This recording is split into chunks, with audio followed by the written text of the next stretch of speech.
ক্ষমতার লোভে নয়, মানুষের সেবার তাগিদে রাজনীতিতে নেমেছি। দীরকণ্ঠে জানালেন ভাঙড়ের জনপ্রিয় নেতা নওশাদ সিদ্দিকী।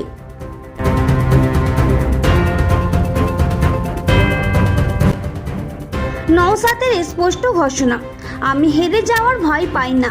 মানুষের পাশে থাকলে জয় পরাজয় বড় কথা নয়। আমি রাজনীতি করছি কারণ বাংলার অবহেলিত মানুষের কণ্ঠস্বর হতে চাই।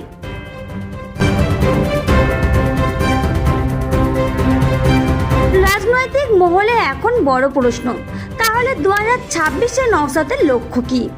নওশাদের জবাব, আমার লক্ষ্য একটাই, সাধারণ মানুষের অধিকার প্রতিষ্ঠা করা। ভাঙড় থেকে শুরু করে সারা বাংলার যুবক, কৃষক, শ্রমজীবী মানুষকে তাদের প্রাপ্য মর্যাদা ফিরিয়ে দেওয়া।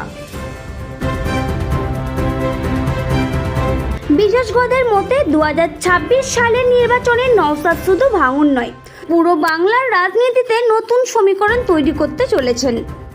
একদিকে তৃণমূল বিজেপির দ্বন্দ্ব, অন্যদিকে নওশাদের উত্থান। রাজনীতি পাবে এক নতুন রং। নওশাদের লক্ষ্য স্পষ্ট, ক্ষমতা নয়, মানুষের আস্থা জয় করাই হবে আসল সাফল্য।